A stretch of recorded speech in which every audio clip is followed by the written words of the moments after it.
On my back? Yep, on your back. All right, so this is for Lance. Hey, Lance, I finally made the video. This is John. He's going to be the demonstrator here for most of this stuff.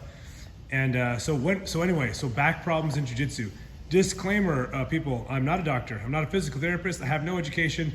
Everyone that ever listened to me probably died painfully instantly, so don't do any of this stuff at your own risk, or at your own risk if you do it, or whatever, right? Anyway, so I've taught jiu-jitsu for 20 years, and I've noticed that a lot of jiu-jitsu players have back pain. A lot of MMA guys have back pain. So why is that? Why? Okay, I can only say for myself and students that I've worked with, you know, some thousands of students, whatever that is. I don't know what. Lots of students over the years. So what do we do in jiu-jitsu? We're always bringing our knees to our chest. Go ahead, like you're bringing your knees to your chest, right? He's playing a good defensive guard. He's trying to keep that concave, roll your shoulders forward, elbows in. So your abs and your hip flexors are always contracting to maintain this position, right? Whether you're breaking posture, if I was in closed guard, whether you're doing that, you're always pulling your knees to your chest. And on top of it, a lot of times during class, what do we do? Like, he does go ahead and put your feet down, do some crunches, or you do some ab crunches or sit-ups or something, right? It's just, yeah. So then we're doing exercises using the abs and hip flexors further, right? If we're on the feet, we're doing Muay Thai, right? I'm doing those kicks, right? I'm showing you, I can't see it, but I'm doing knees and kicks. Again, using the hip flexor. So we're always using our front of our body, our abs and our hip flexors, to bring the knees toward the chest, bring the knees toward the shoulder. I know you do a lot of Muay Thai, a lot of Jiu-Jitsu, all those things are gonna do it. So if John goes to his kneeling position, like a lunge position, John, so what we need to do most of the time is we have an overbalance of the front muscles and an underbalance, you know, the back muscles. So John's gonna step into a lunge position here, just like go step it forward. Now, the knee that's down, this is a pretty entry-level stretch for the hip flexors. The knee that's down, he's gonna flex that glute. So squeeze your glutes and drive your hips forward, and you're gonna feel a stretch right here, right in the front. Where do you feel the stretch? Quad, right in the quad and the hip flexor there. So that knee that's down, that left leg of his, he's flexing that glute, driving the hips forward. Go ahead and switch sides. So same thing, now it'll be his right knee down. He's flexing the right glute, driving hips forward. You notice he doesn't get a lot of motion out of it. He's feeling a hell of a stretch just, right? Am I correct, John? You're feeling, so I just know from experience, he's feeling a heck of a stretch just by flexing the glute, which relaxes. So when you have your agonist, your antagonist, the glute is the opposite of the hip flexor. So when you flex the glute, the hip flexor kind of relaxes. Why does hip flexor and ab cause back pain when you develop those muscles or overdevelop them?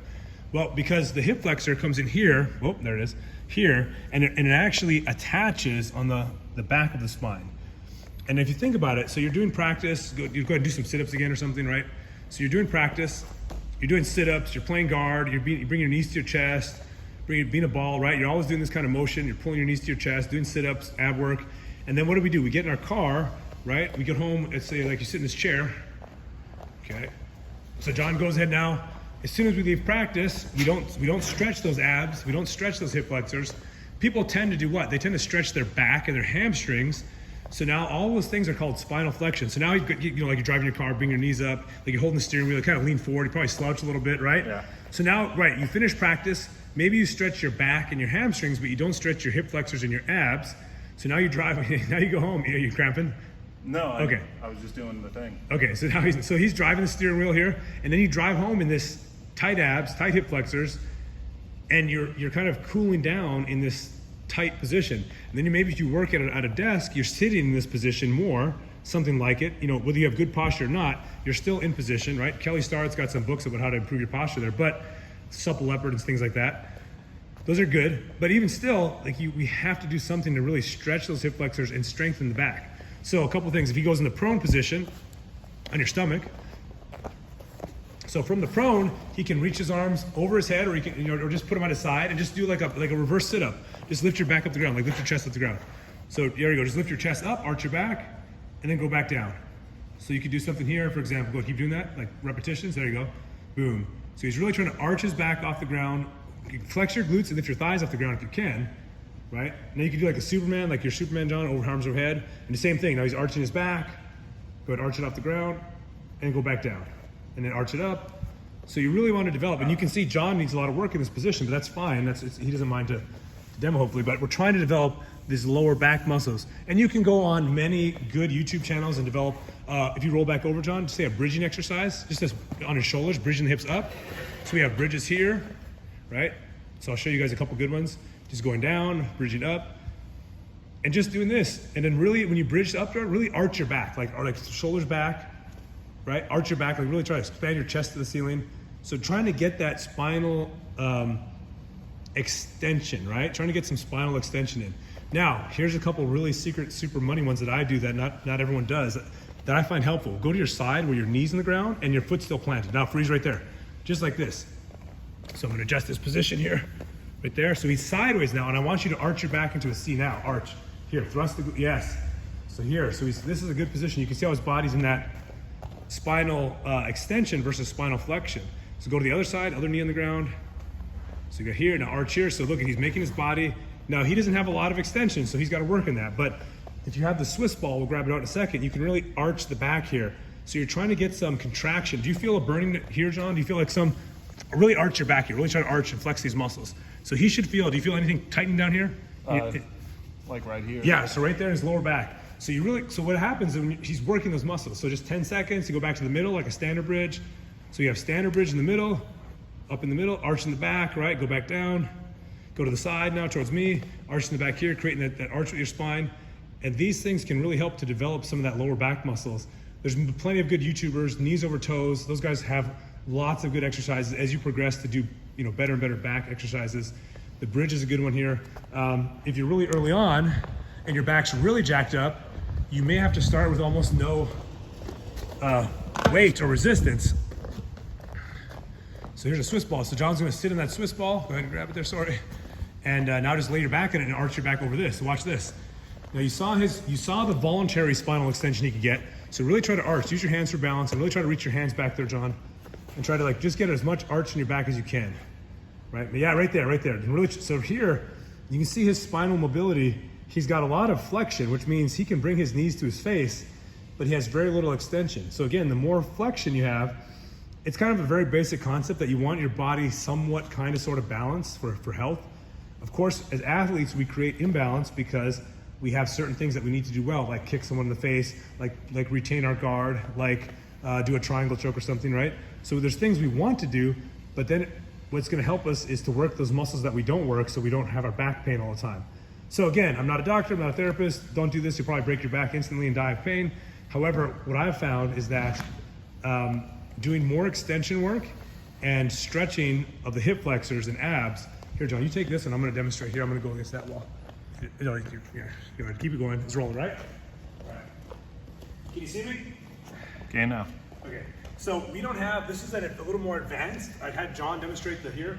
Again, flexing the glute, rolling the hip forward, and an incredible stretch in the quad and hip flexor here, right?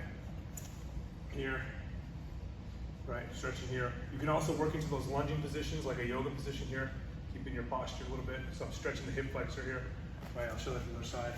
I'm working through these lunges, so stretch this, right? And I can really feel that myself. I haven't been doing my stretches as perfect as I have, and my back also flared up. So it works like this. Every time I do all the things that I know I'm supposed to do, my life and my back feel better. Every time I start to feel good, I don't do the things that I know I'm supposed to do because I feel good. And my back starts to hurt because I'm not doing the basic, right? You get the idea. So our wall's pretty hard and I'm not that tough, so I'm gonna put it in my jacket here because I don't want to put my foot on the wall. If you have padded walls, you don't have to do this. We don't have padded walls right now, so I'm gonna stick my foot in there. Watch this one. So put my foot in there, put my knee flush against it here, and now I'm gonna stretch the hip flexor. This is a little more intense.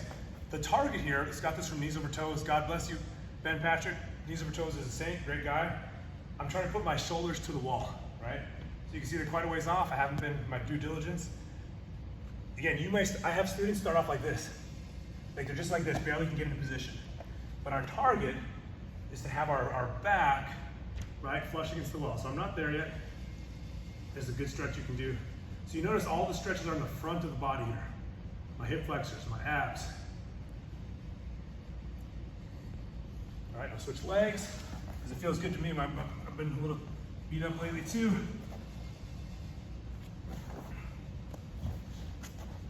So There's a little hack. Just put your hoodie over your foot if you don't have a padded wall.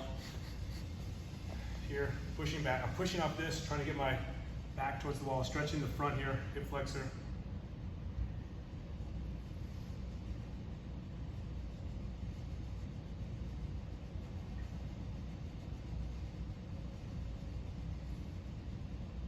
All right, good. So if you think about all the things we do, we're doing front rolls, back rolls, right? I'm bringing my knees toward my chest. I'm bringing a lot of spinal flexion. What we don't have is a lot of spinal extension, a lot of work in this direction. So again, going over those drills, trying to get some movement in the spine here. So I'm arching my back here. So I'm voluntarily contracting those muscles to get that spinal extension, flexing the muscles here to work them. And this may be very intense for you, so go gradually at your own pace. If I turn to the side, I have a side bridge. This is a very super one that not many people do, but here sideways. Again, look at that spinal extension here. And it's more gentle on the side because you don't have the full weight of gravity directly against you. So sideways. Can you get a good angle on that, John? Is it good from there? Yeah, you're good to go. So I'm really arching here, working upward. Again, I'm working my thoracic area here, I'm working the whole thing, trying to create, you see that spinal extension. Okay. So the prescription is you guys still use your front because that's what work requires us to kick, to punch, to bring our knees to our chest, but then we have to balance it out by working these lower back muscles. There's many good things. Stuart McGill's back mechanic, some of these type of exercises, these are wonderful things. Right, bird dog here. This is a wonderful exercise. He's got his big three, and I'm failing right now because my brain's cluttered. But those are very good, right, where you're working these sides of the body here. So I'm working the QL obliques, you might call them, QL muscles in there, right? So I'm working, you see the side. So working the sides of the body and then the back of the body. And I'm sure I'm butchering this, but basically trying to work the back and the sides because we tend to overwork the front of the body and try to catch them up.